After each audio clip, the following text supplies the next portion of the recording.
I'm not a crook. I've earned everything I've got. Military-industrial complex.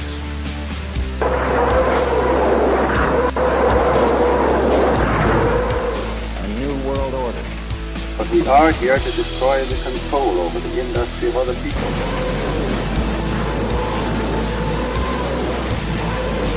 I did not trade arms for hostages. It's been time, dear.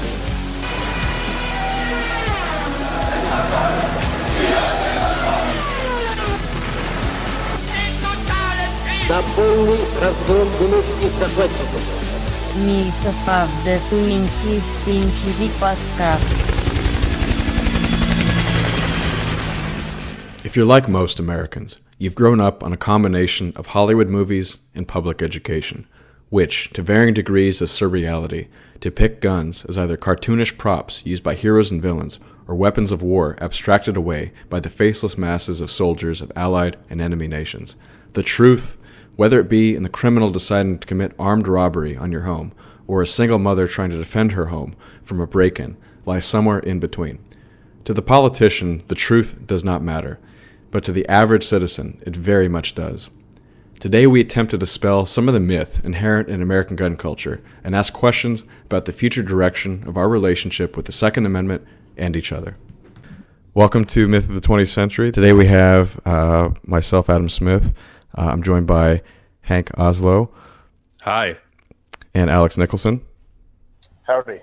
And we have a special debt of gratitude to pay to Hestia Society for providing us with a new microphone. So hopefully the quality comes through and we can do a good job. So Hank, this was your topic. How would you like to kick this off? Right. So when people talk about a gun culture, that means a lot of different things to a lot of different people. And I think it was Richard Hofstadter, the historian, that actually coined it in 1970 in one of his books, with the sort of claim that America, in some sense, is a gun culture versus has a gun culture. And the sort of closest analogy that I would make would be to car culture. So when you say like America is a car culture or has a car culture, what it means is that like it has a sort of metaphorical role. It's a symbolic role. It's associated with certain cultures and subcultures. So in the car example, you have this as this sort of symbol of freedom that you can get in your car and you're driving down the highway, convertible with the top down, life is good. And it's associated with certain subcultures. Like you have like lowriders in LA. You have old guys on hot rods. You have biker gangs. You have like sports car aficionados. You have people who enjoy just like working on their cars or keeping track of all of this sort of like, I don't know, engine parts or like machinery stuff. And guns basically function in a very analogous way. It's about dated with contemporary American car culture. There are certain demographic groups that are associated with it that we can talk about, and it has a very symbolic role on the left and the right, and definitely to both sides. There's this trope. If you listen to NPR regularly, you got to hear this this morning, I guess, that only the right sort of, these evil right-wing white people fetishize guns, when in fact, like the role that they play is almost symmetric between the two, and they sort of have opposite conceptions, but along the same dimensions. Would it be fair to say that the evolution of the gun culture and the car culture coincided with the urbanization of America and some of the crime rates associated with that? Yeah, that's actually an extremely fair characterization. So there's actually a nice statistic that between 1964 and 1968, handgun sales increased by a factor of 4. According to ATF data, I believe, or whoever their predecessor agency was.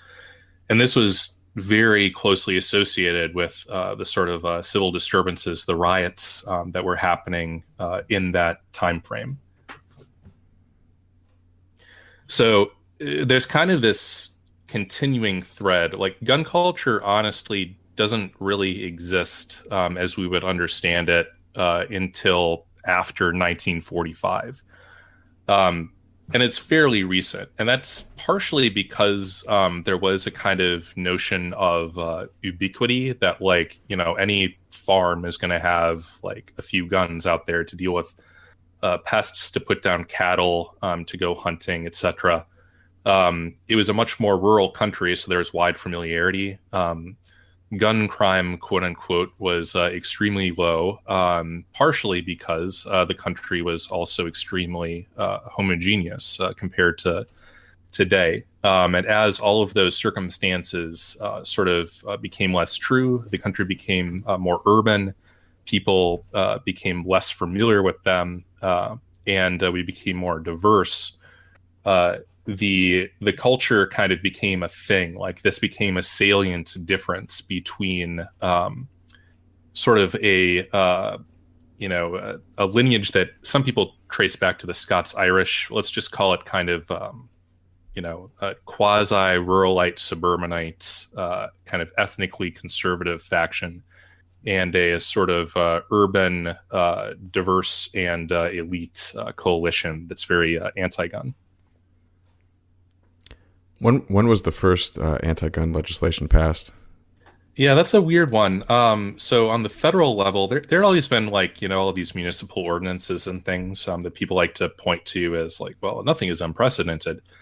But there's sort of this link between crime and gun control that's often used as the sort of on-face impetus towards it. In Prohibition, you had a lot of violence associated with that, like the St. Valentine's Day massacre. These gangsters machine gunning this row full of rival gangsters to death. So in 1934, this was the first National Firearms Act, which was almost intended to ban all handguns until the hardware stores, of all people, were like, no, we sell too many handguns. We want to preserve that market. But what it did do was it prohibitively taxed short-barreled rifles, short-barreled shotguns, your suppressors, and your machine guns. Poaching, incidentally, was the other main incident. They were worried about people poaching deer and being too quiet about it. Well, I did hear during the Depression, because of people genuinely going hungry, they actually killed off a lot of the wildlife that was available. I don't know if any animals went extinct, but it was pretty close for, I think, some areas where it got that bad. And I'm wondering if that was part of it. Yeah. Yeah. And now we have the opposite problem where, like, the deer have taken over certain municipal areas, and you can actually, depending... You're not allowed to hunt them. That's not allowed. In some areas you are, and in some areas they actually, like, particular suburbs, they actually hire like game management people, quote unquote, to take their silenced, which is a little bit of a misnomer, suppressed, I guess, rifles, and try to eradicate Bambi. There's nothing more genocidal towards deer than, like, some suburban housewife who just had her garden gutted by a herd of deer. Like, I've seen it switch in the blink of an eye. Like, oh my God, pull over, there's a deer. And then just, like, the next day with absolute murder in their eyes. Like, why don't we just exterminate them? Wow. Why do we have all these guns? When their babies are threatened, I think that's when the mama bear comes out. Right. Yeah, when their status signaling gardens are threatened too. Well, my grandmother used to have a garden, and it was it had to be covered, and I always thought that was sort of defeating the purpose, because to me the garden was more aesthetic than practical. I mean, you could just buy the food, obviously, at the store. Yeah, the food tastes a little bit better when it's organic, but she would have to cover this plot of land with gigantic swathes of, like, this black mesh that would keep the deer out, let the light through and everything, but it was really unsightly. Yeah. I take that back. Actually, I don't know. What, it's totally legitimate to have a garden that you don't want destroyed by deer. Sure. Yep. Yeah, and she obviously worked hard on it, but yeah, the deer definitely are pretty common these days. So after the Depression, you still don't really have kind of a gun culture per se, or at least I'm going to make the contention. The sort of like lack of decent historical sources on this is really amazing, considering how kind of salient this is. Most of the academic histories are kind of very oriented towards like things like criminology. Most of the sociology is just really terrible. So this is a lot of kind of synthesis of old like back issues of NRA magazines and whatnot. But you have World War II. And you have, if you do the math about how many people were drafted, you have about a quarter of all U.S. men at some point are in the Army, and they go through basic training. And even the shiftless urbanites amongst them learn how to handle a modern semi-automatic M1 Garand, which was the standard rifle at the time. And immediately after, we have this massive sort of stockpile of these things. And the government actually at the time was promoting this notion of marksmanship. That it's good if your population as a whole is able to handle a rifle, knows how to shoot it, can shoot it accurately, because it makes it a lot easier when you draft them. You don't have nearly as much spin up. So they had this thing, the civilian marksmanship program, and they began selling off large lots of things like M1 Garands, M1 carbines, 1907 Springfield bolt-action rifles for not a huge amount of money, actually. Just for comparison, like imagine if you kind of drafted a quarter of the men in the country today, you handed them each a fully automatic M4, and you gave them the opportunity to buy one after the war was over for like $200-$300. Like imagine what that would do for the sort of prevalence of firearms in the country, just like the sort of familiarity. That'd be like Switzerland, right? Yeah, exactly. And the Switzerland and Israel are the other kind of examples of countries that are thrown out because they have still this idea that they're going to make marksmanship part of their almost core civic identity, that it's almost like a civic duty to be able to defend your country if you're called upon to do it. Seems like a wise investment. Yeah, it is. But they don't have kind of the same like civilian focused gun culture. Like Israel kind of has concealed carry if you're in the West Bank or like certain positions in the army, etc. Switzerland really doesn't. And neither one of them really has the same kind of locus that the U.S. does. My understanding is that the Swiss, yes, they get a Sig 550 to keep under their bed, but they don't get any ammo. That was my understanding. They do, or it's available. They're not like issued any ammo. There's a good post on Reddit actually that deals with some of the actual. I'll try to find it if we can post a link later. There's no way I'll be able to dig it up now, but they do have access to that, certainly. Okay. They're actually highly restrictive in which foreigners they allow to also do sport shooting. The French are okay. If you're from Bosnia, not so much.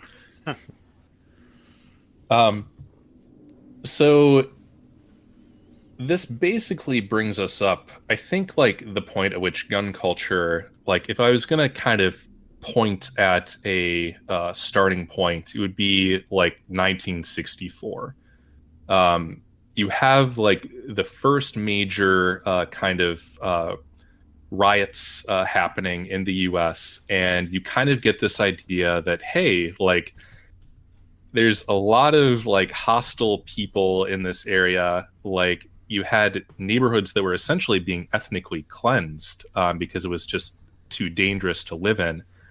there was this idea that like perhaps the government isn't really going to help you if this mob comes towards your house. And by the way, you might also get mugged walking to work under the wrong circumstances. So it's sort of a different. It's not a marksmanship oriented gun culture. It's this idea that you may actually want to protect yourself, protect your house, protect your family, etc. And this kind of continues for a while and kind of morphs into what we would today recognize as kind of like survivalism. Not necessarily like directly in the sense that like all of these urbanites were getting extremely into bunkers and whatnot, but culturally I think it's a continuation of this trend where there's sort of this realization that the government is no longer really having or is not even attempting to have a monopoly on force. So you want to buy into that market? This sort of like crossover there is Jeff Cooper. So Jeff Cooper is an interesting guy to look into. He did a lot of gun writing, and he was sort of one of the prototypical survivalists. He wrote extensively. He died in the 80s, I think, but it's still a very recognized name, kind of in both circles. Just your generic sort of gun aficionados, even hunters, NRA magazine subscribers, and also like survivalists. So I would differentiate between this survivalist-minded gun owner and then maybe what we could call like the gear junkie. Absolutely, yeah. Because I think a lot of, and we don't need to go down this road quite yet, but I think a maybe even not even maybe, I would say definitely the majority of people who own quote military-style rifles today they're gear at the heart. They're gear junkies. They're collectors, or they think it's cool, to have like these relatively complicated mechanical devices, and to understand how the components work and the history of them. And it's just sort of, it's the same reason that guys get into, and it is really guys get into mountain biking or cars for that matter. It's just something, or computers. Yeah. Putting your own computer together when you're a kid. It's just satisfying to have, hardware. Guys just like that. Yeah, I don't think the survivalism aspect, or the kind of the more modern term, I guess, like the prepper aspect, is like even common, really, or predominant.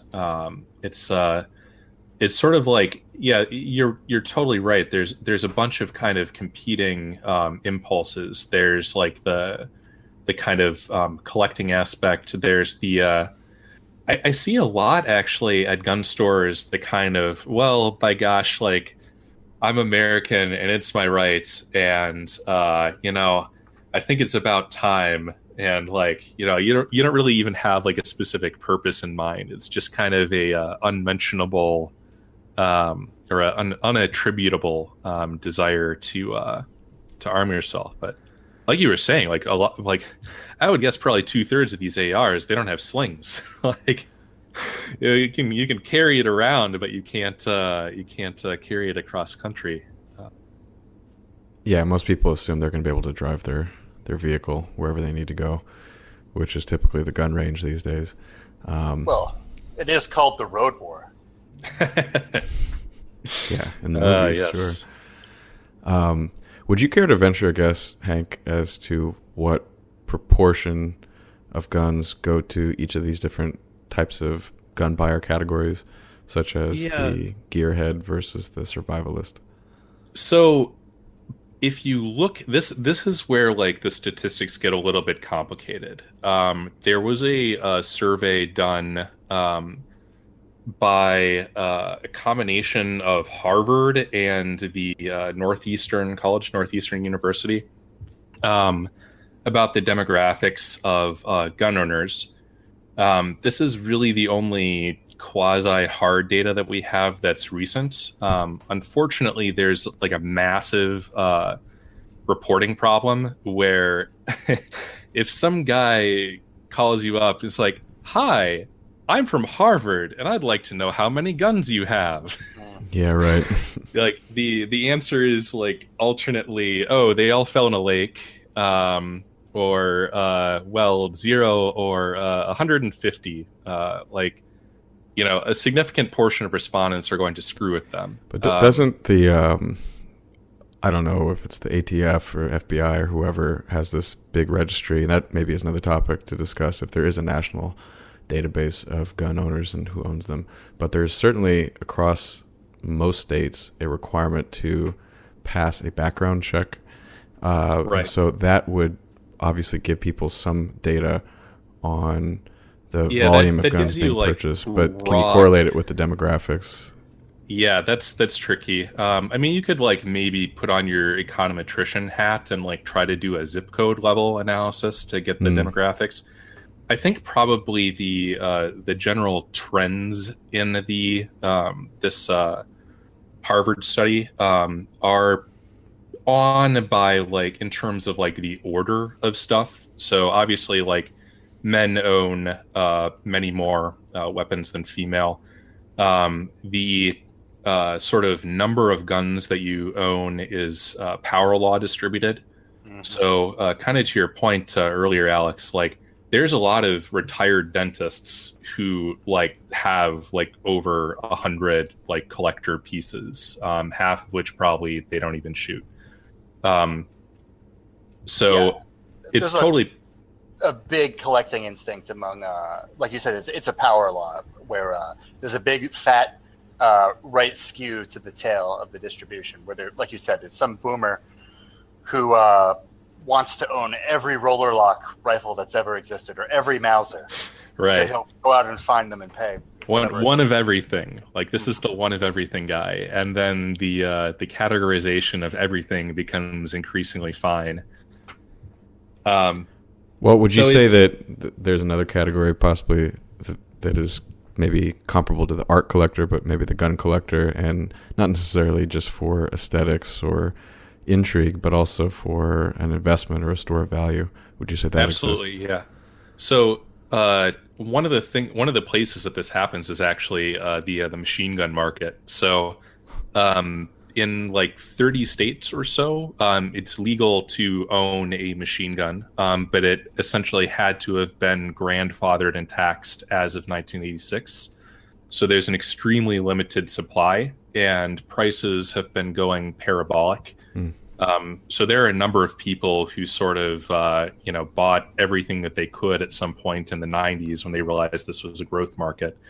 They're sort of dribbling it out into the market over time. But there's, I believe it's 300,000 full auto select fire NFA items.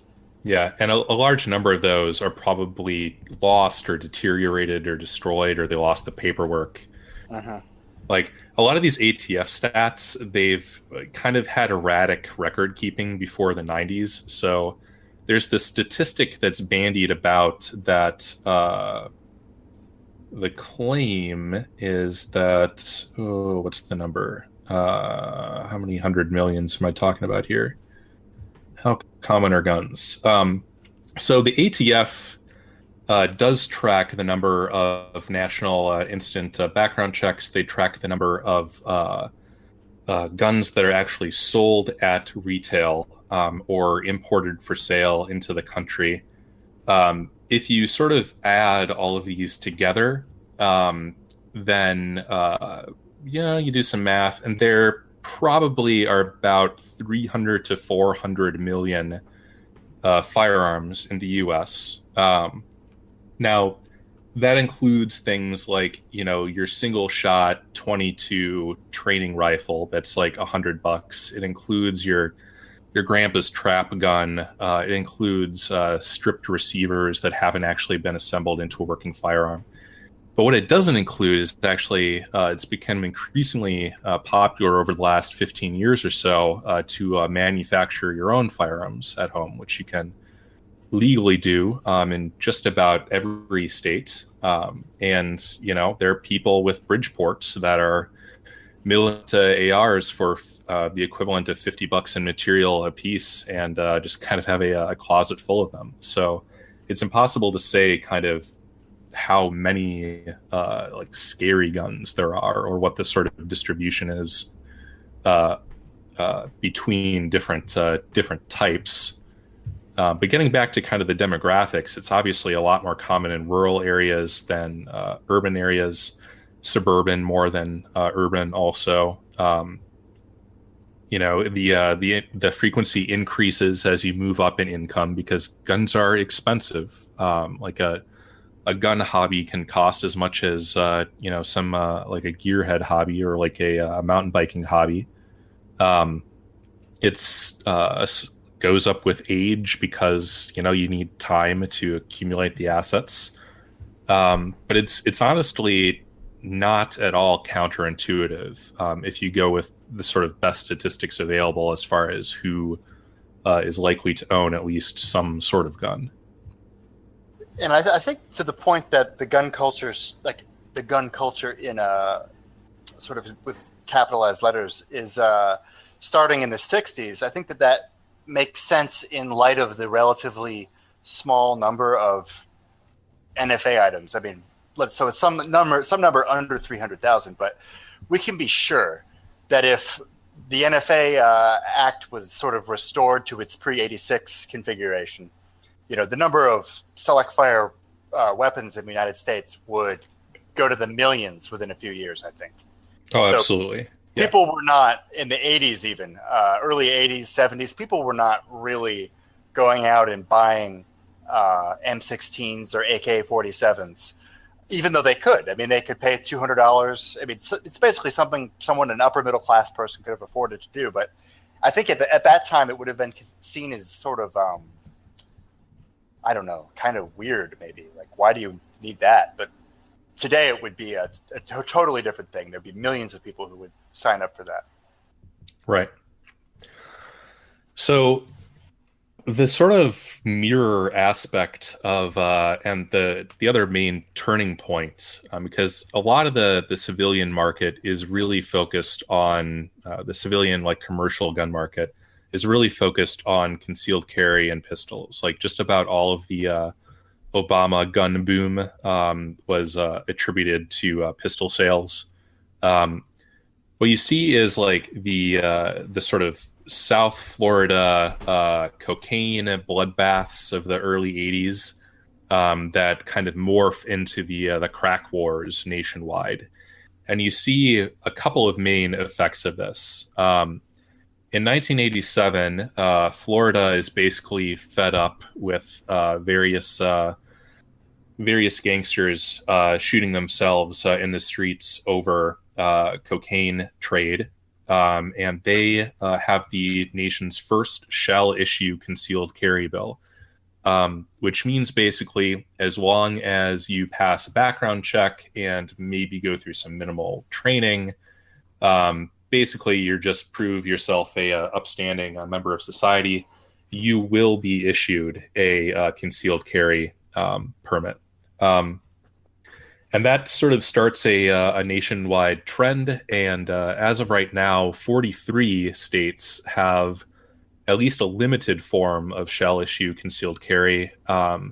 California, New York, and Massachusetts, if you're in a rural area, you may be able to get one just because the sheriff is responsive to the local population. And then in the remaining 4 or so, you're out of luck. But this leads to a lot of people sort of deciding that they're going to purchase firearms and carry them on a day-to-day basis. So they become intimately familiar with it. They have, like, you know, effectively a card from the government that says you're a responsible person, like you can carry a firearm. So it's not surprising that, like, you become sort of emotionally invested in it when you have this this item, this capability that you're explicitly conceiving of as for protection. You're interacting with it regularly, and every so often, you are in a scary situation. You might feel like, gosh, I'm glad that I had that on me. So I think that was also instrumental in kind of popularizing this notion of a gun culture.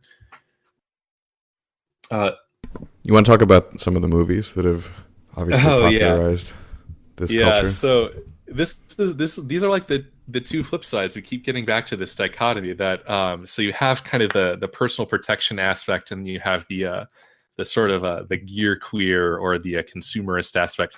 So you have movies like Commando, which is a great movie. It's very popcorn worthy if you're into that sort of thing. That's, of the 2-hour movie, probably 90 minutes of it is Arnold Schwarzenegger taking various items and shooting from the hip. You see all these kind of things that later become tropes developed, like, there's a secret back room in the gun store, and that's where they keep the good stuff. This notion that you can sort of easily acquire like a machine gun and a rocket launcher and like all this stuff. It's just a candy store. So this has kind of two effects. It's kind of in the same way that Top Gun is an ad for the Navy. Commando and similar movies, like all the glorious 80s action movies, end up being kind of ads for the commercialized aspect of the gun industry. But this has also another effect, because at the same time that you had this kind of stream of social conservatism rising in the country, personified by Ronald Reagan, the moral majority, the films of that one particular director, the Red Dawn director, John Milius. You also have kind of a incipient liberal backlash to this. So what you see is when they get around to passing assault weapons bans in 1994, what they essentially end up doing is going down the list, like scene by scene, of weapons that were featured in Commando or Alien or whatever like crappy action movie, and specifically banning them by name, like to the point where they're banning guns that literally only existed in prototype form for the movie, like exotic Heckler and Koch like caseless ammunition rifles that like were only made in a quantity of like 2. So it's they kind of have a sense of visceral horror towards it. In the same way that you might like, in the right frame of mind, pump your fist and be like, like America, like as like Arnold like blows away whoever he's blowing away in that movie. You could imagine the wringing of hands and gnashing of teeth of this violence and this macabre spectacle unfolding on screen. So I think this is kind of also a point where there's a bifurcation between the left and right conceptualization. It's kind of this idea that, not necessarily as high-minded as like, we have to maintain a monopoly on force, but like it's in some sense terrifying to a certain slice of the population if you see a person who is extremely willing and able and capable of defending themselves, or honestly engaging in not defense towards other people. Well, what about the 70s? Because I remember watching when I was a kid some of the Dirty Harry movies especially, but also before that I think it was what was that Charles Branson movie? Was it Death Wish? Death Wish, that's right.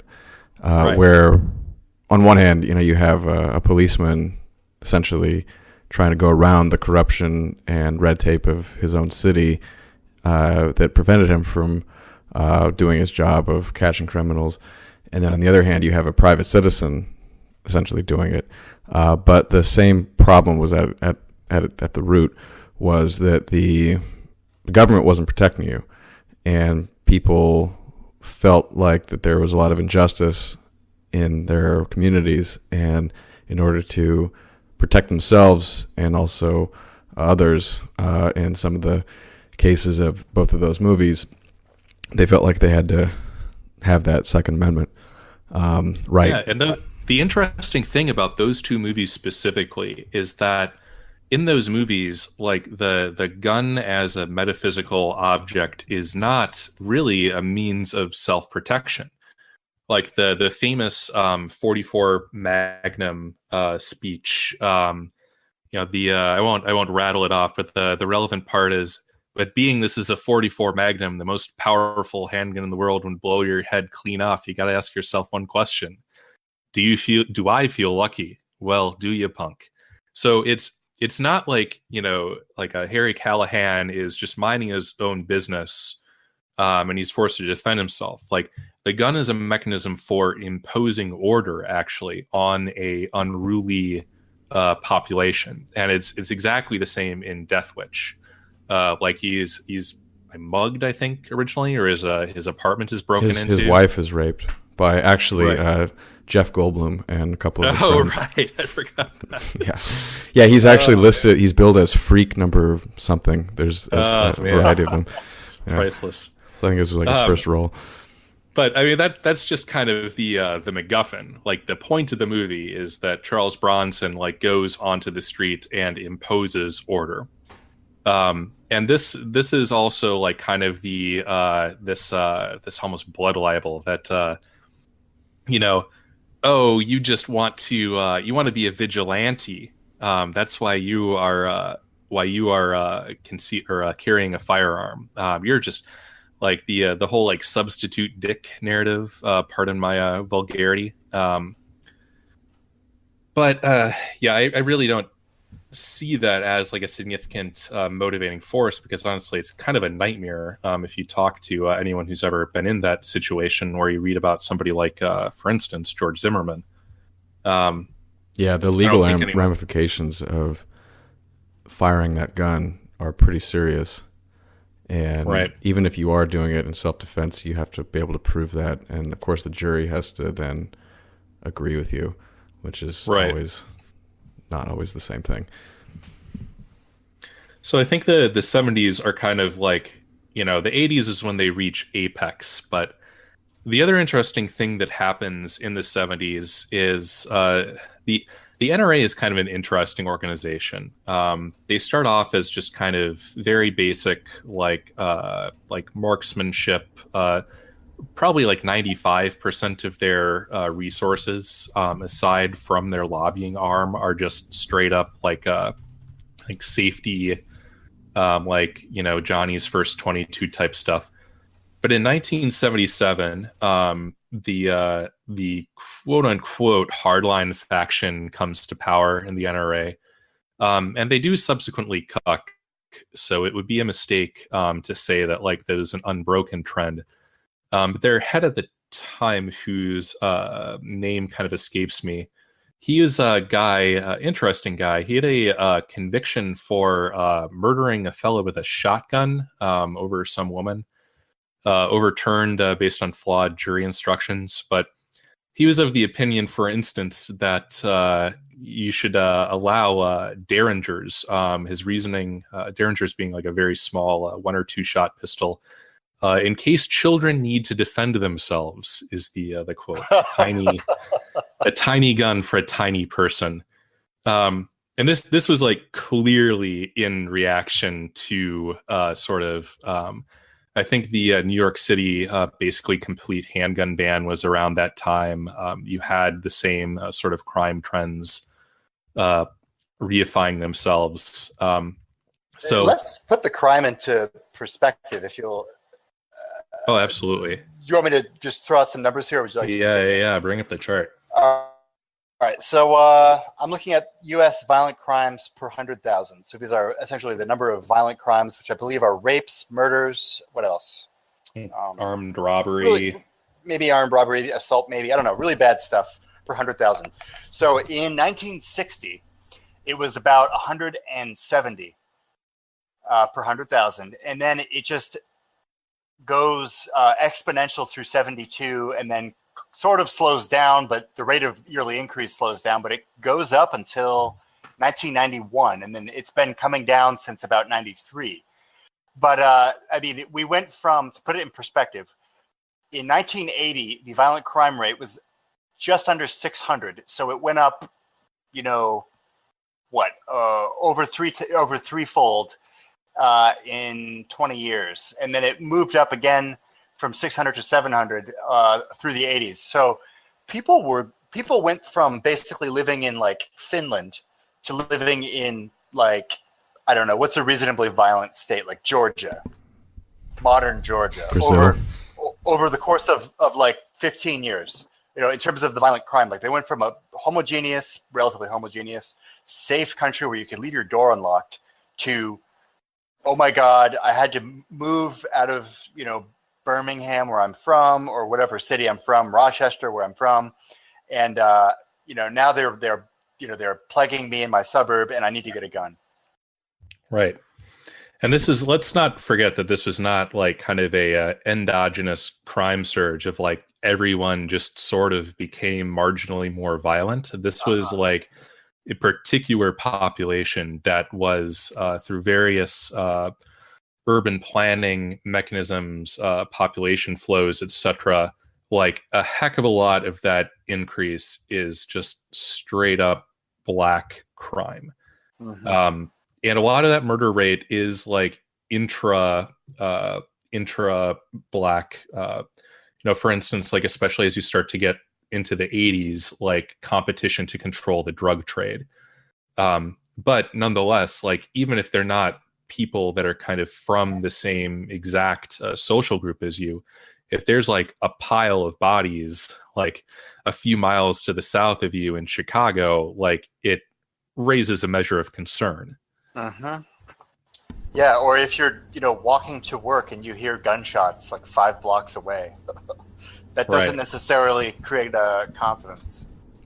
So according to the FBI, the U.S. violent crime rate peaked in the early 90s and has declined quite a bit since, with a few exceptions recently with places like Chicago and also New York. Yeah, I think that we've gone back about 5 years of progress from 2014. But I mean, crime rates, like people, you know, shit libs will just love to talk about, or libertarians love to talk about how the crime rate's falling. But you know, we're still at the level of like, you know, the mid 70s right now. Right. I just posted a chart about the incarceration rate matching the violent crime rate until about 90. They basically go in the same direction. They both go up. And then there is a decline in the violent crime rate, like I said, in the early 90s. And the incarceration rate levels off at about the same time.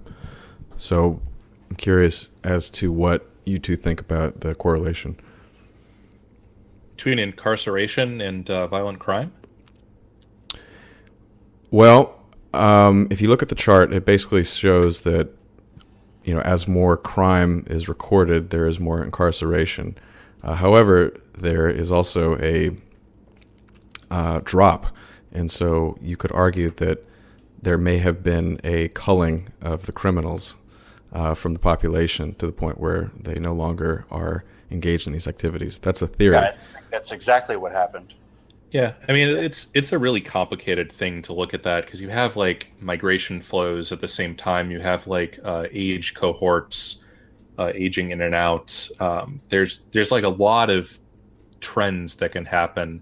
Like it's sensible that if you lock up criminals, like they're no longer subsequently causing crime. So that's an excellent prior. But I don't know. It seems like I just don't want to be too definitive in attributing drops in violent crime purely to incarceration rates. I think you're right. I mean, I don't want to shill for Steven Pinker, but he has I don't really know what his argument is, but he basically has observed that there's been a drop in violent crime because we're nicer now. I don't know what better exactly. angels of our nature. Yeah, Less lead in the gasoline. Yeah, right. What stands out to me about this graph, maybe we can put it up on the YouTube at this moment, but is that the incarceration rate. I mean, we were basically able to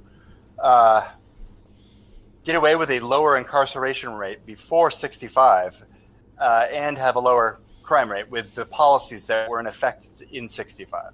Mm-hmm.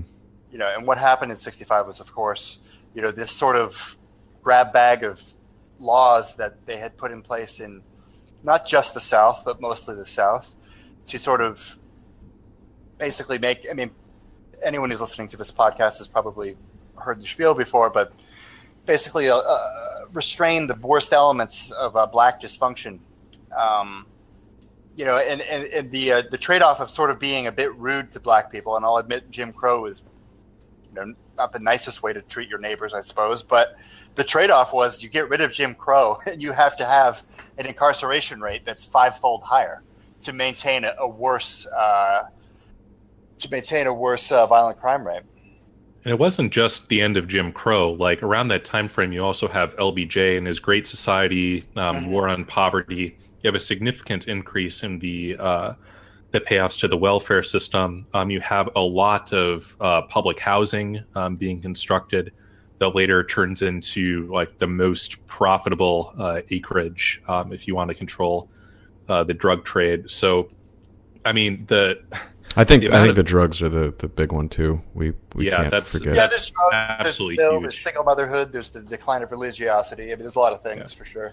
Like it's like a neutron bomb of modernity that like just nuked the shit out of Black America. Honestly, it's like it's an extreme catastrophe, and to the extent that there's spillover into sort of other areas.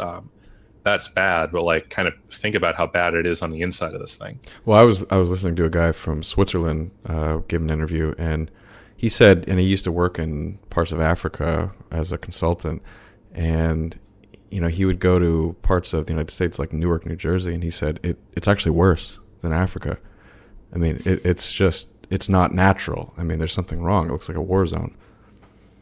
Yeah, the dysfunction is propped up by our welfare state. And I mean, I can kind of agree with that. Like, I have accidentally, in the past, driven over the bridge into Newark once. And that was the scariest. That was the second scariest moment of my life. Want to tell us what the first is?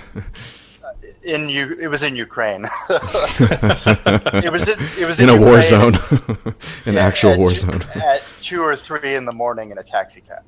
Okay. Wow. So this brings us kind of to like the tail end, like of the 80s and the early 90s, and you have really a lot of interesting stuff goes down. Like you have crime peaking.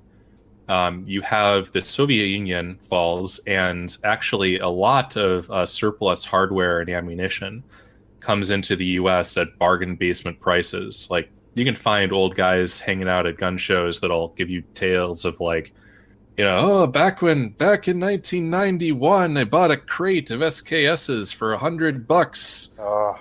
Like, so you had a lot of forces sort of conspiring to drive up crime and violence rates.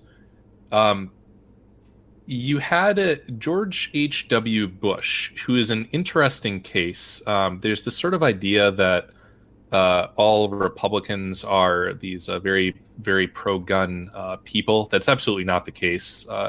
George H.W. Bush initiated a series of import bans. He resigned his membership in the NRA. He, under his watch, the Ruby Ridge fiasco happened. And all of this kind of came to a head in the 92 LA riots, which were a major thing. You had, as a result of this beating of Rodney King, half the city is lit on fire. There's significant fear that this is going to spread to the suburbs. You have the famous roof Koreans. Everyone loves a good roof Korean. these folks who are protecting their shops in downtown LA, armed with Mini 14s and AR-15s. I remember them having shotguns as well, and handguns. Oh, yeah. Some sort of deer rifles. Yeah, all sorts of fun stuff. And this sort of reaches apex with a series of gun control measures. Like, there's this thesis that, like, well, like, these criminals are just too heavily armed. So we need to get guns off the streets, etc., etc. And you have the 1993 Brady Bill, background checks effectively a database of gun owners. And you have the 1994 assault weapons ban. Wait, I want to go back to roof Koreans for a second. It's just too much fun to talk to not miss that.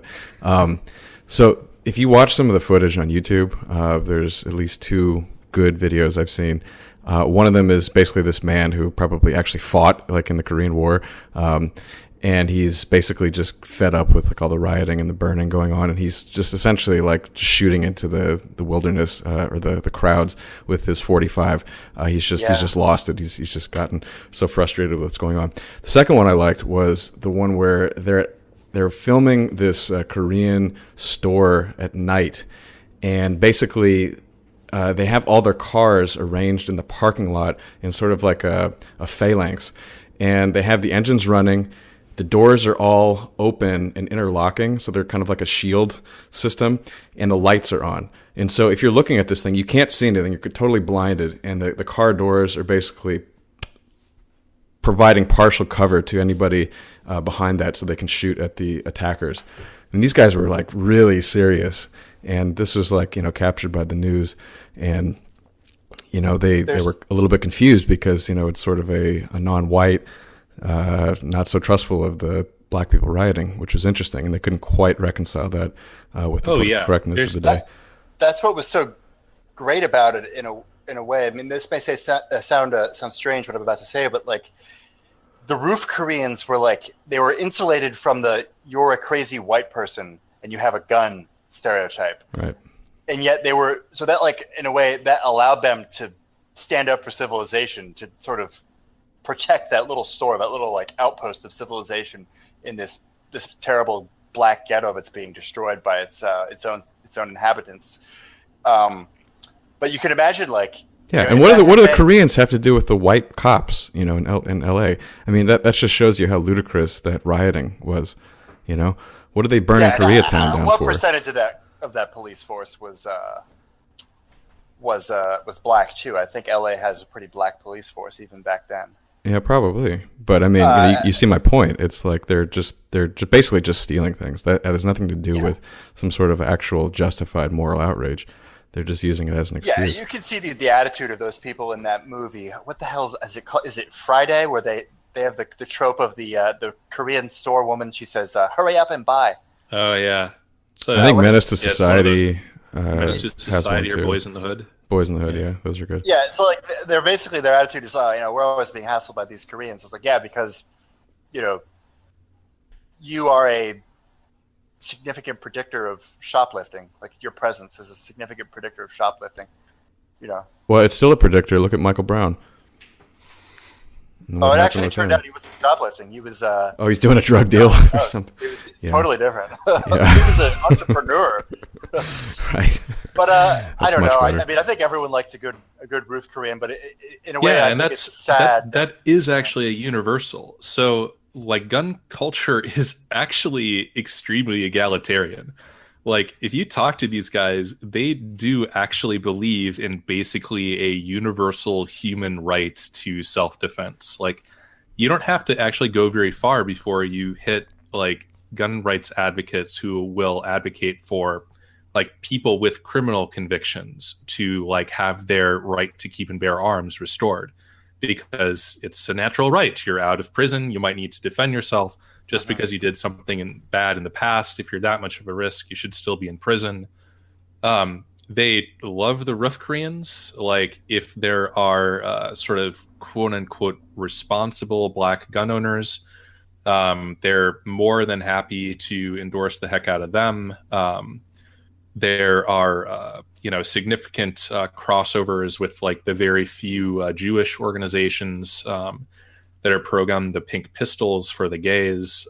They're like, they seem to actually have a 100% genuine affiliation with like the idea of the right as like a traditional Anglo-Saxon right.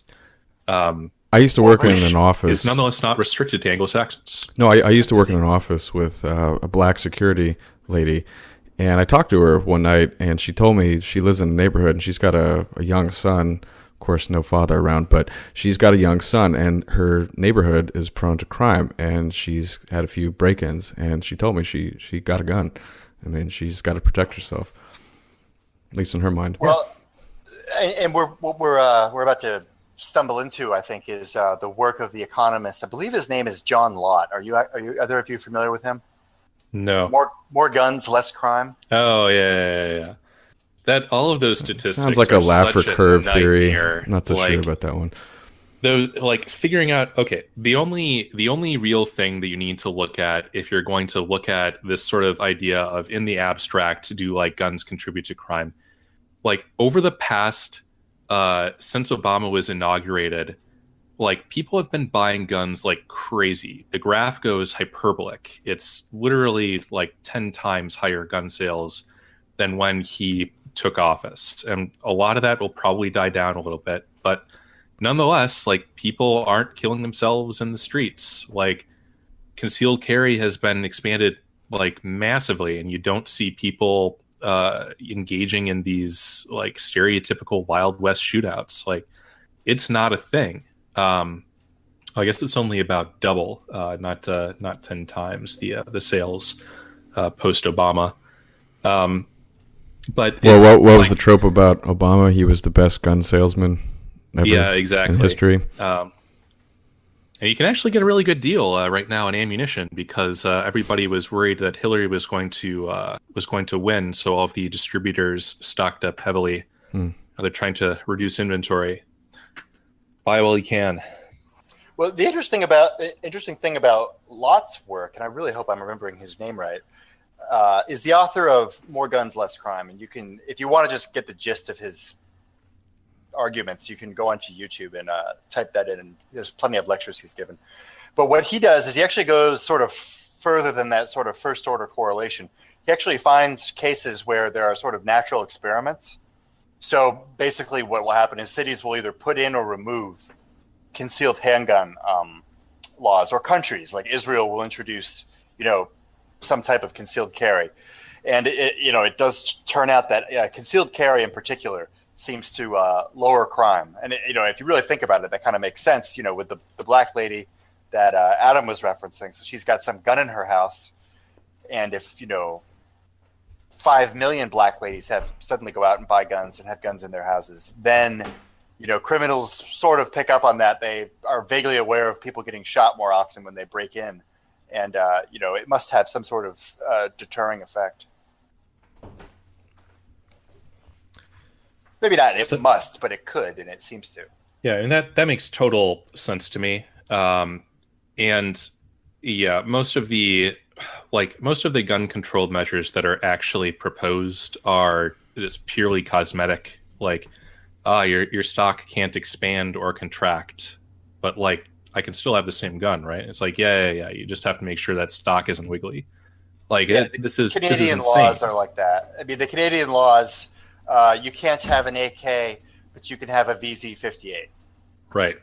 Because the AK is scary, and some, terrible woman in the Canadian Parliament didn't want, redneck men who she feels she's above to have the joy of owning an AK. Right. Or in Canada, I think you can't have... There's some loophole where you can get a magazine that has up to 10 rounds, I think. Yeah, it's if you get a 50 Beowulf magazine, which is the same body as a standard AR-15 magazine. Yeah, of course. You can load the different round. So then Canadians you have are great. Tape magazine, but like you said, it's cosmetic. I mean, if you wanted to go, whatever, you wanted to do something bad with a gun, you could tape magazines together and achieve a high capacity. Even simpler magazine. than that. There's an expression, a Harlem reload, wherein one drops one's empty gun and picks up one's full gun and continues. Yeah, I mean, or just go to America and buy the magazines, drive back over. Right. But I mean, yeah, it's sort of the, like, when they were drawing up the 1994 assault weapons ban, they formed this commission that was trying to figure out, okay, so we're pretty sure we want some kind of gun control. What kind of gun control are we going to have? And the NRA actually cucks pretty hard and leads to the foundation of more radical, so to speak, gun rights organizations like the Gun Owners of America. But they cuck essentially in an effort to try to control more so the implementation of this law, to try to like not make it a complete disaster. So you can sort of understand some of their thought process. They later realize that the correct strategy is in fact never cuck, and this is now common knowledge. But the commission draws up these guidelines that are basically like, okay, so what makes an AR-15 look different than your granddaddy's M1 Garand? And it's like, well, you know, it's got a pistol grip instead of like a traditional grip. The stock goes in and out.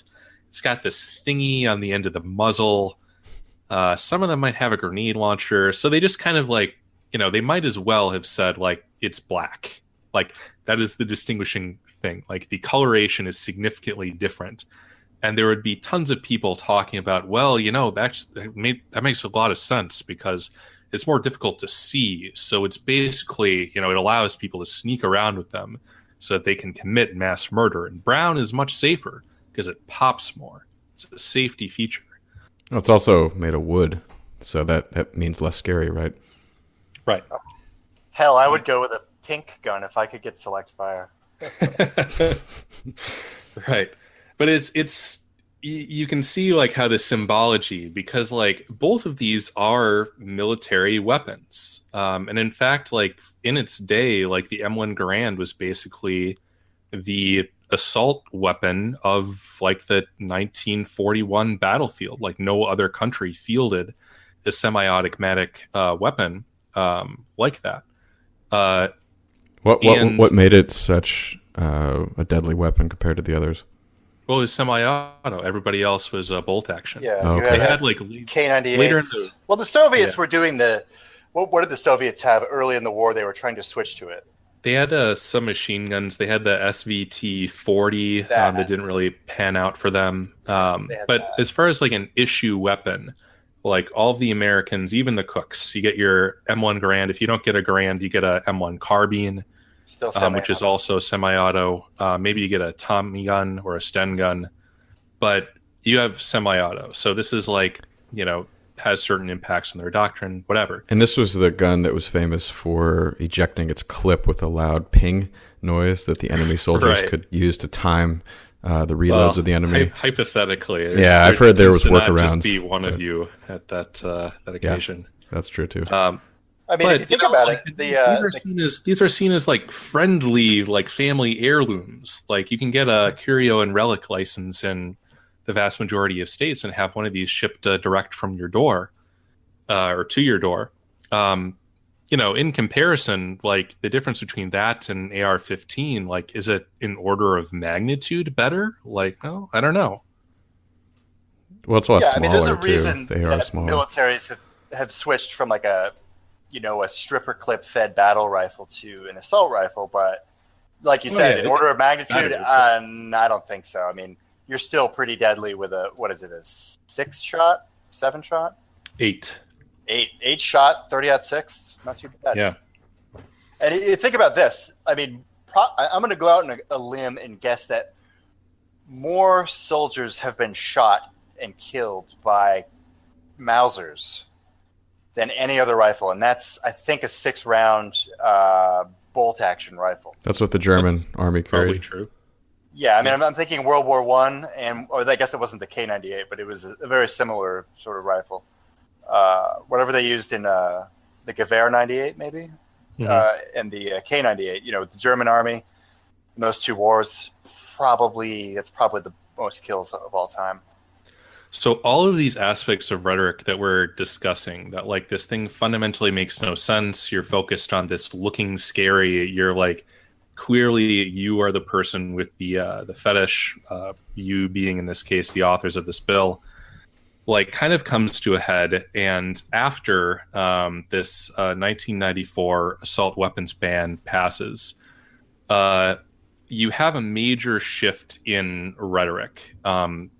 There are a lot of things kind of leading up to this, like you had Ruby Ridge, you had Waco, but you start to see things like this 1993, I guess, so predating it by a bit, NRA fundraising letter, wherein Wayne LaPierre, the head of the NRA, makes his famous statement about jackbooted thugs who wear Nazi bucket helmets and black stormtrooper uniforms and attack law-abiding citizens, which is like, that's harsh rhetoric.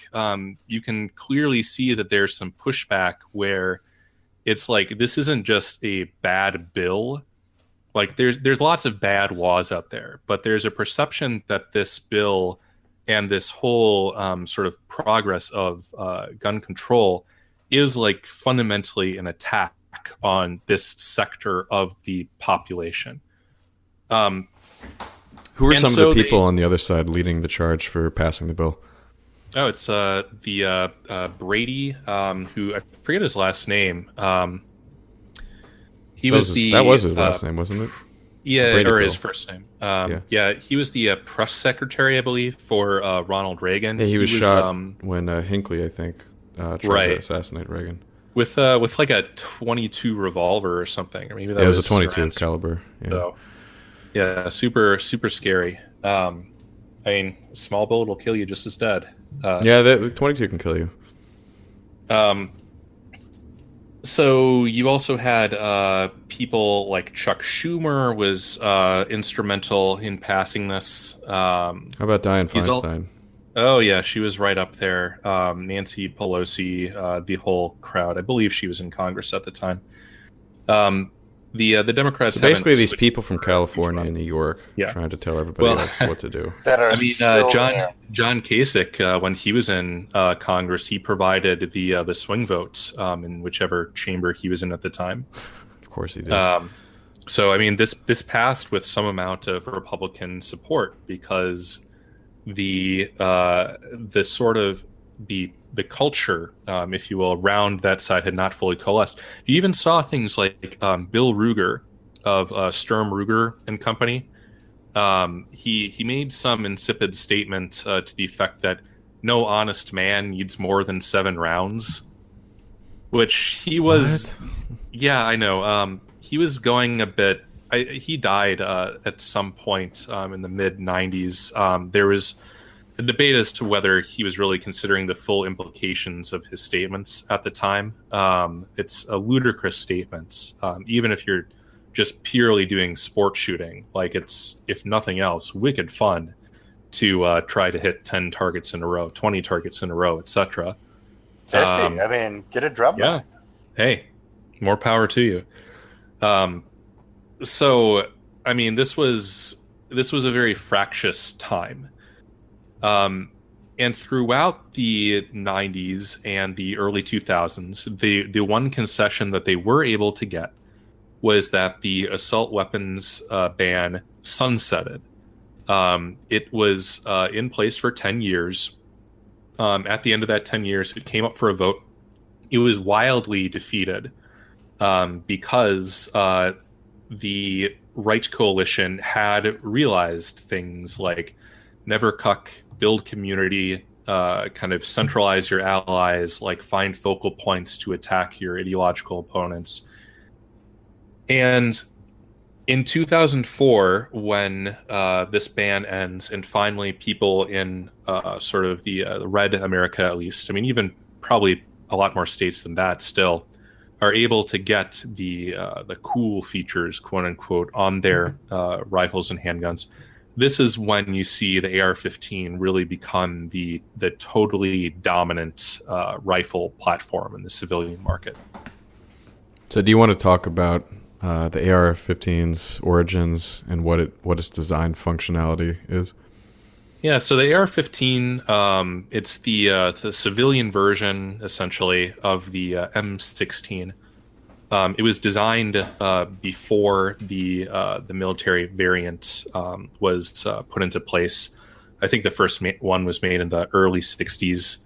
The M16 became the standard issue for the U.S. Army and Marines in 65 or so.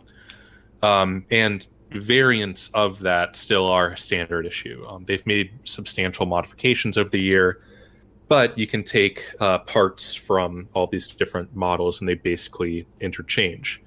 And it is a masterpiece of engineering. If you're just a aficionado of pure engineering skill and making things as robust and flexible as possible, this is a platform that you can convert it from a pistol length barrel that you can conceal under a jacket if you absolutely have to, all the way to a 30-inch barrel precision rifle platform. You can have it weigh as little as a little bit under 5 pounds. It shoots a round that has relatively low recoil, but it's modular, so you can put on different components that allow you to switch calibers to make big holes rather than little holes.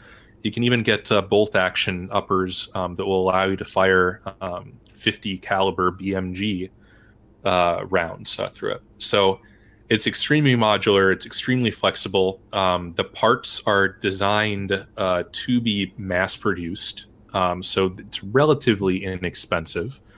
And there's always been this sort of crossover between military and civilian technology. Like, once companies like FN and Colt get their production lines set up to fulfill these military contracts, the costs go way down. And so the civilian version becomes comparatively cheaper. So all of these things have kind of combined to make it extremely popular in terms of like a sporting, hunting, target shooting, etc. Weapon for civilians. It makes sense in a way.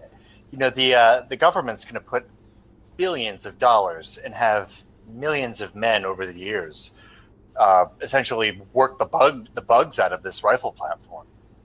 And you have to think like the AK and the AR platforms are the most tested weapons platforms in history. Like they're honed, they're refined. So, of course, if we're allowed to own semi-automatic rifles, like you'd want to own the best one. Right.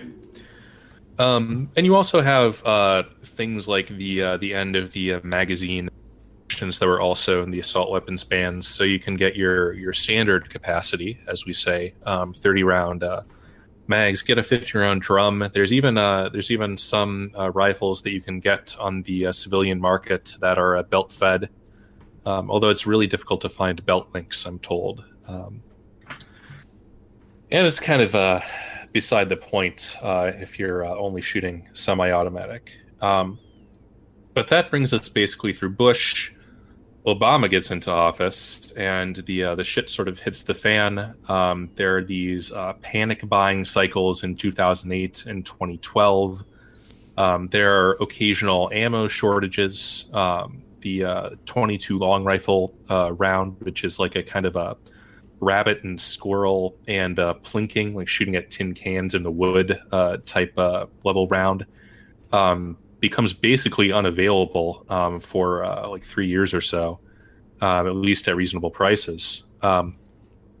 And you see kind of simultaneously the rise of this notion of like a politicized massacre, that you wait for somebody unstable to do something and you fixate upon it and try to publicize it as much as possible and use it as an impetus for whatever regulation you're trying to enact.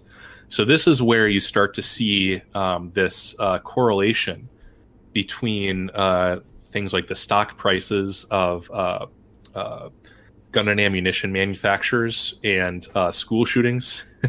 Because as soon as something like Sandy Hook happens, people start talking about all the delightful things that they would like to pass that wouldn't solve the underlying problem.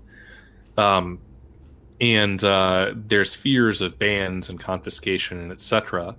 And so you see this sort of feedback cycle where both groups are clearly sort of using the issue in order to construct an outgroup. The left wing is attempting to play it as like, these right-wing nut jobs want children to be able to carry derringers, and the right-wing guys are talking about how the left-wing guys are essentially communists and aiming to disarm them. And both sides have a ring of truth, but they miss some underlying realities that make the whole discussion a little bit beside the point.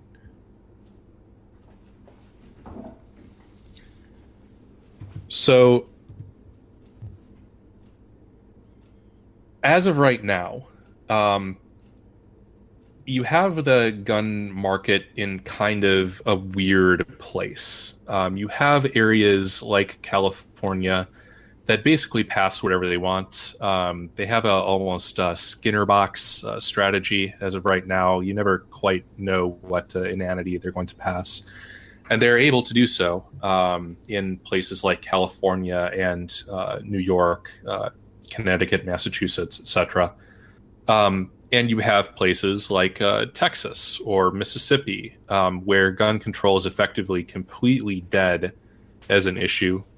It seems to be completely dead on the federal level.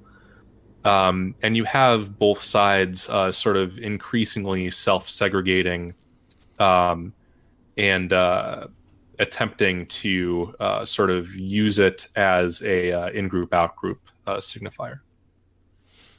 Well, I remember there was an attempt in Idaho to pass gun legislation restricting usage of firearms.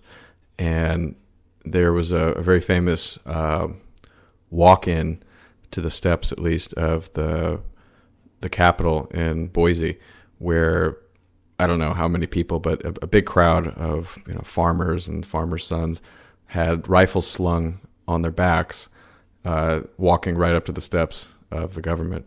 And I think they were able to get the bill defeated. Yeah. Of course, that backfired big time in California when that was tried by the Black Panthers in the 60s. That led to California's first gun control bill. And then when they when somebody realized that they hadn't technically banned open carry yet, a bunch of people started open carrying their rifles and immediately got it banned. So, I mean, that sort of strategy works in an area where the population is at least kind of latently on your side, and you can mobilize a large group of people to make it clear that passing this would be a bad idea. It really does not work really in areas where there's complete hegemony already just through sheer demographic weight by the left. Well, do we want to discuss the principles of the Second Amendment and why it may be important to protect, or do we want to just leave this to more sort of pop culture opinion? I mean, it's the original meaning. Like, I don't want to go full tactical nihilism, but like it's difficult to say how that meaning kind of relates to today. But what you can do is kind of look at how people conceive of it. Like there are kind of like an embedded assumptions in the Second Amendment that like you have this thing called a militia, and it's difficult to tell kind of exactly what that is, but they're getting at basically at some point you have the right to overthrow the government. Like that's like the. Have all of you seen the Alex Jones gets interviewed by Piers Morgan. Sure. Yeah. Now took the guns. 1776 Now took the will guns. commence again. That's right. Like that's the kernel of it. So it has nothing to do with crime per se, and it's a mistake to try to like have this hyper legalistic parsing of it, this like Talmudic like, well, what was meant exactly by militia at that time? Like these are all kind of people writing in a certain context who were not trying to be incredibly precise in their wording. They're getting at like, you know, we just overthrew the government of Great Britain in this area because they were tyrannical. Essentially, like, you know, comes to it, we can do that again. Now, this has been kind of like expanded into this idea that like essentially you have a natural right to protect yourself. You being kind of like broadly construed as a polity or narrowly construed as a person, that like in some sense, and this is the way that like the kind of right would conceive of it, and you know, frankly, the way that I conceive of it, that you have a natural right in the sense that like a world in which everybody is recognized as having some legitimacy in defending themselves with force if necessary fundamentally works better than a world in which that's not the case. So, I mean, I'm not sure how productive it is to kind of like talk about all of the various legalisms that have been spun about this, or even some of the Supreme Court dynamics, although some of those are kind of interesting. But that's, I think, how the right would describe it. And the left is like, well, it's a nothing burger. Like it literally means nothing. It means that the government has the right to form militias, which, okay, that's interesting, but that's a little bit content free because there's, you know, like states have armies. That's what they do. So it's kind of irreconcilable differences if you're going to talk about the text, I think. I mean, it really, the way that I think of it is, well, I also agree with your sort of utilitarian analysis that, yes, it just kind of works for people to be allowed to, you know, own semi-automatic rifles, sort of small arms in general. But I also think of it as, you know, who are the people that want to take away the guns, and who are the people who want to have the guns, and where am I in that? Like, I am a white male, a red state white male. Okay, so this is a very easy call for me to make. I am on the red state side in the current framework. I want, you know, to expand and defend the Second Amendment, and the people who want to take it away, I want to destroy them politically and emotionally and make them feel bad. And so if we could, whatever we could do, I mean, if we can get an M60 into every household, then let's do it, you know, because that's going to drive, I don't know, Nancy Pelosi insane. Right.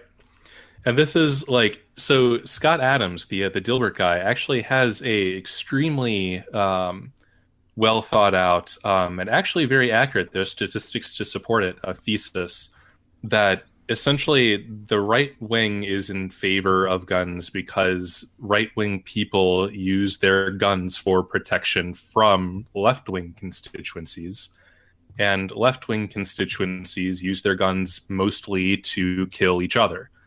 And this is spot on, especially if you realize that like left wing constituency is his code word for blacks.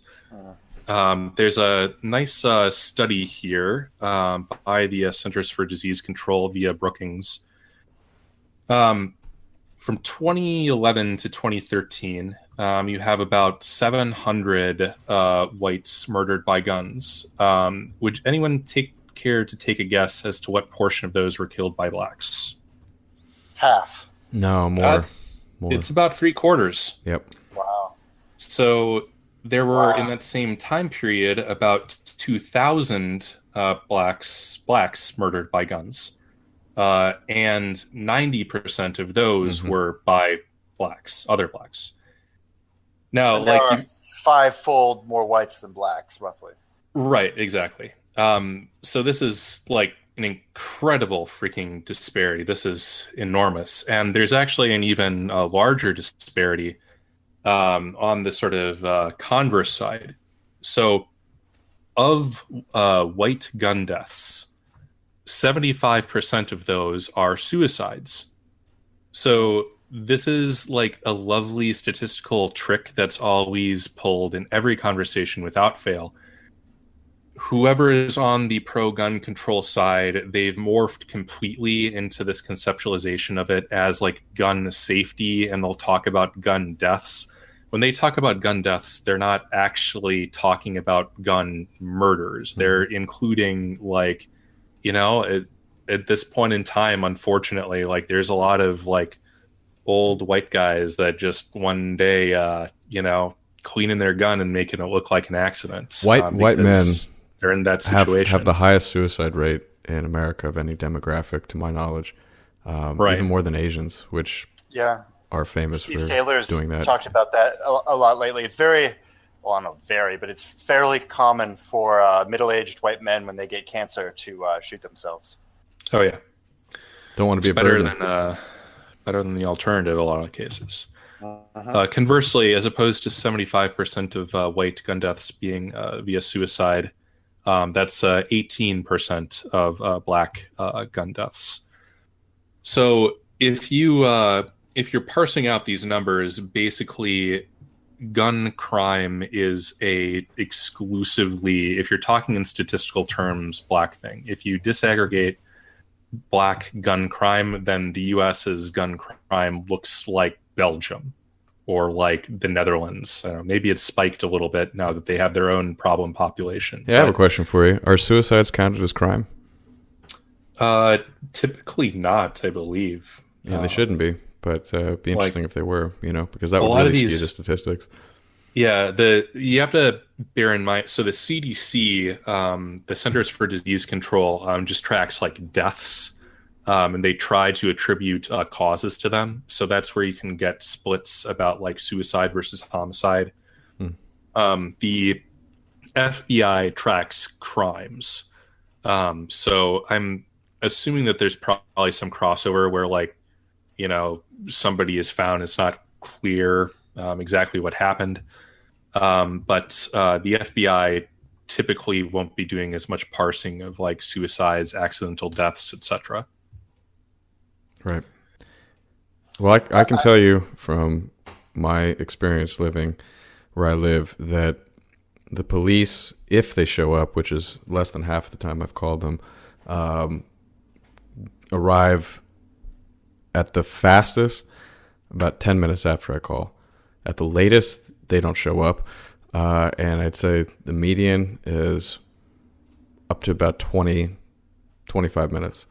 So it sounds like you're calling the police enough. You're in a high enough crime area that there's a distribution. Like, I've never called the police, you know? Yeah, that's nice, right? Well, if I was being attacked and I didn't have a means to defend myself, 25 minutes of, Mr. Criminal, go please sit in my entryway recliner while I call the police, and we can work out our problems then. I mean, you're basically dead. I mean, this is essentially why people have handguns in their home. And there's a huge, like, this is at the root, like, people who advocate for these things don't really put themselves in the shoes of somebody who lives, like, in a farm in Iowa where, like, police response time is, like, 45 minutes. Like, when they talk about things like universal background checks where you have to go through an FFL, they're thinking, oh, I live in Seattle. Like, there's, like, N gun stores within, like, a 10-minute drive of me. They're not thinking of somebody who lives like in the ass end of Alaska, and the nearest FFL is literally like a couple of days away. Like they really think of America as like totalized by the sorts of urban areas and the sorts of like nice white people that they interact with on a day-to-day basis. I find it interesting. Like it's often said that the only thing the Republican Party has managed to conserve, or the conservative movement has managed to conserve, is gun rights. But as we're surveying the history here, that's not really the case. I mean, the two worst gun control bits of legislation, the 86 and the 89 import ban, 86 NFA reform and the basically outlawing machine guns, and the 89 import ban, those were both under Republican presidents. Right. And I think it's worth looking at like how the gun lobby is currently effective. So there's also this neat bit of rhetoric where whenever people are talking about gun rights advocates, they try to spin it from the left. They try to spin it as like gun industry lobbyists. Like, that's not at all the case. Like, gun industry people are substantially to the left of gun buyers. They honestly do not care if they are selling compensators versus flash hiders or 10-round magazines versus 30-round. It all costs the same to make, approximately. Gun control drives sales, and a lot of them have substantial military and police contracts, so they want to be on the right side of those parts of the government that are advocating for these Well, things. essentially, just like the sort of military contractors are, you could argue, basically pro-crime. I mean, that increases sales of weapons. Whether one way, or another, you look at it. And like the National Rifle Association, like there's examples of them cucking before, and the things that have like kind of caused the community to coalesce.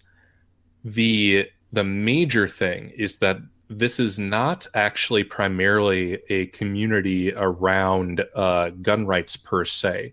This is a community around shooting and hunting and various sporting activities that has avoiding gun control, preventing gun control as one of its interests.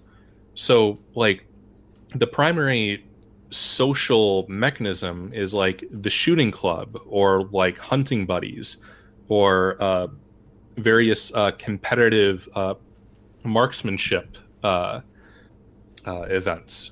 And so this provides like a ready-made social structure to which all you really need to do is make sure that you're layering on a little bit of organization so that they're aware of what's happening and they're being told, okay, here's how you can have like effective action. So people try to think about like, oh, how can we be as effective at this one policy as the gun lobby? And the answer is it's really difficult unless you already have a built-in social circle that's like kind of a pre-built network that you can propagate this advocacy through. Well, you mentioned hunting. I mean, hunting is on the decline in the United States as a pastime. There's probably more copies of Call of Duty than there are hunting licenses in America today.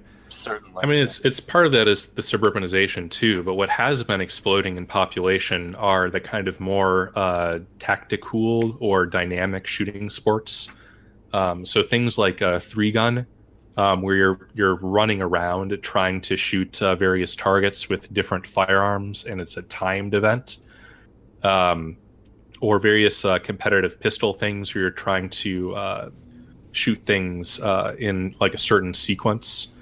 So the hunting decline, I think, is not indicative of a broader decline in the popularity of shooting. I think that's definitely on the upswing in aggregate. Yeah. So I was frankly proud of my country when Congress didn't cuck on gun control in the aftermath of Sandy Hook, and I was frankly, shocked. I'm surprised. Yeah. Yeah, I couldn't believe it. I mean, I thought for sure, sort of it's statistically irrelevant, but it is, this just horrible anecdote, or all those other. We seem to have had a lot of shootings in like that 2012, 2014 range. Well, we also had the Orlando nightclub. We had San Bernardino, and every time Obama didn't hesitate to. I mean, it was like the first, 5 minutes of his, opening speech, he'd bring up gun control. But he'd always phrase it as common sense gun control, whatever that means. Gun safety. Yeah, my hope is that it's becoming a Muslim thing, and that we'll have fewer of these Omega male rage outs. But anyway, so I think like right now we have a Republican president. We managed to survive Sandy Hook. We seem to be okay for the next decade. I don't know, maybe. In terms of being able to own, reasonably, whatever, cool, effective, small arms. But one thing that I am certain about is that the data are clear that Asians, blacks, Hispanics, whites are the only group who are basically not completely, but like overwhelmingly in favor of the Second Amendment as it currently stands. And so I wonder what happens when we have, more East Asians, more South Asians, like people with no history of gun ownership, and from like kind of. Is that true? You have to hypothesize the breakdown between the different demographics on favoring gun rights versus gun control. I know that East Asians are like overwhelmingly against it. Ruth Koreans, being an exception. And South Asians as well. So they're against gun rights, is what you're saying?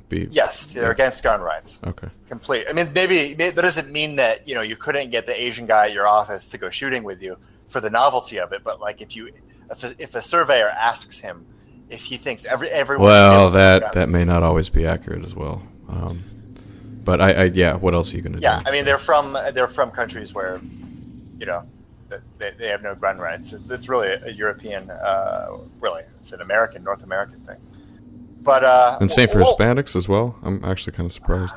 I would like to look at the data on Hispanics again. The Hispanics are really interesting. I've been in at least a couple of situations where like there is like somebody who's clearly Hispanic that was like extremely insistent that he was a non-Hispanic white male on actually the federal background check. Why do you think he was insistent on the background check application? I think that actually, like, to some people, the firearm actually is kind of like a token of Americanness. It's kind of similar to a car. It's like, well, I'm American now, so like I can have this, and like I love America, I want to be more American, etc. That's probably no longer a dominant sentiment amongst the people who are presently immigrating, but I think that there's a faction for which that's the case. But I've seen the same kind of demographic breakdowns in terms of who's pro or con on gun rights, and you can just look at California and what happened. Like that is the template where you have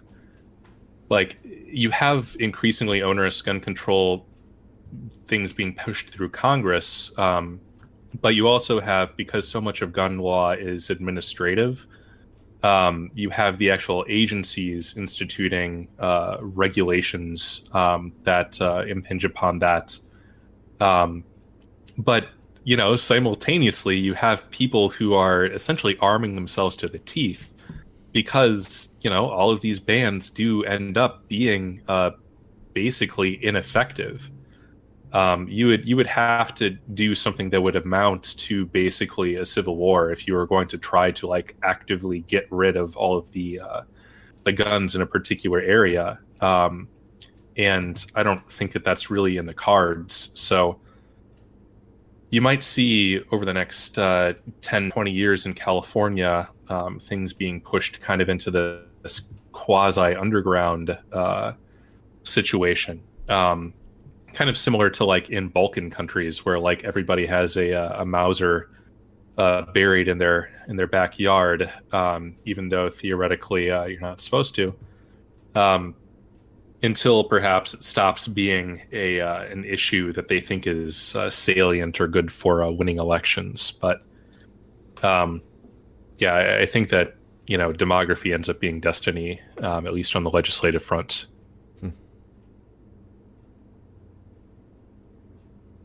It makes sense to me. I don't know. I don't think there's any easy answer. I mean, part of me is sort of resigned to the demographic transformation that seems to be that's already happened, and it seems to be baked into the cake going forward. I wonder if, I go to the range, I'll admit, and I see plenty of mestizos at the range, and I wonder if they couldn't be somehow propagandized to become more pro-gun. I think that you could shift the percentages, but it's not really about the people. It's about the leaders that they end up electing, and what sort of incentives those leaders actually have.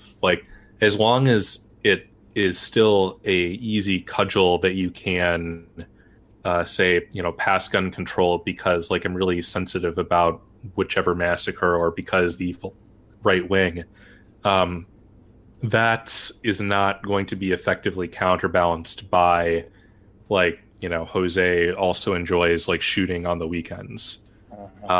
He's just going to get kind of washed out. He's going to vote for the handouts, and in the process, well, he's going to vote for whoever's advocating for his constituency, which that's almost a technocratic issue for that kind of voter, in a way that it's a identitarian issue for a different class of voter.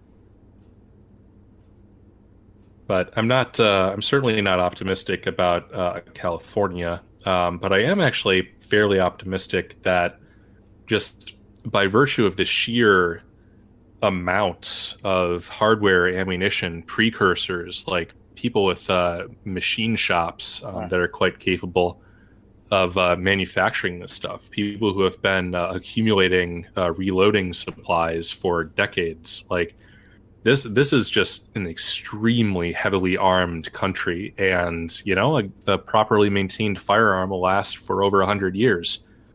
So I don't see guns going away per se.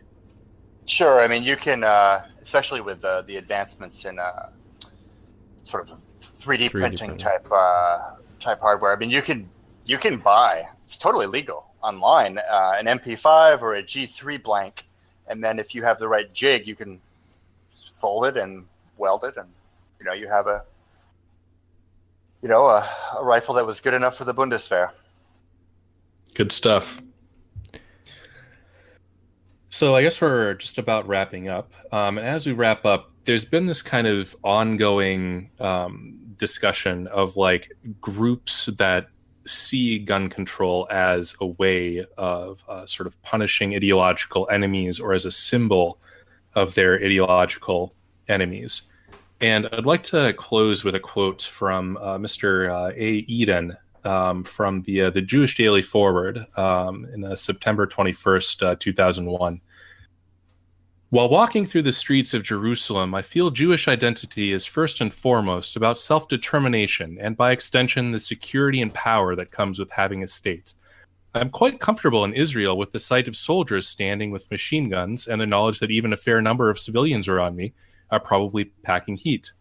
The seminal event to my Zionist consciousness, despite my being born after 1967, is still the dramatic victory of a Jewish army in the Six-Day War.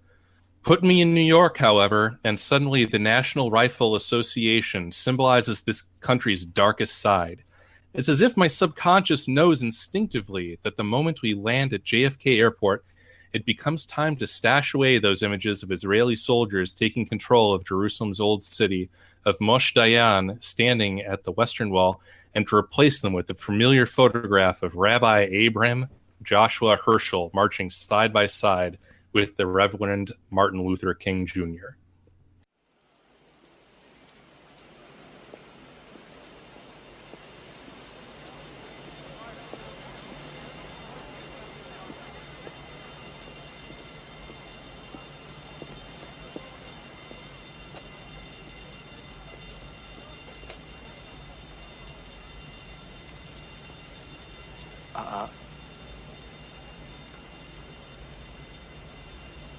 I know what you're thinking. Did he fire 6 shots or only 5? Well, to tell you the truth, in all this excitement, I've kind of lost track myself. But Ian, this is a 44 Magnum, the most powerful handgun in the world, and would blow your head clean off. You've got to ask yourself one question. Do I feel lucky? Well, do you, punk?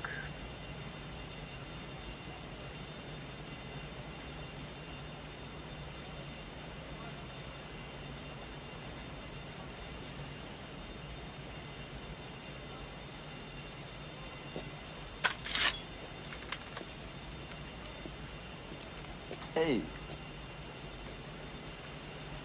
I got to know.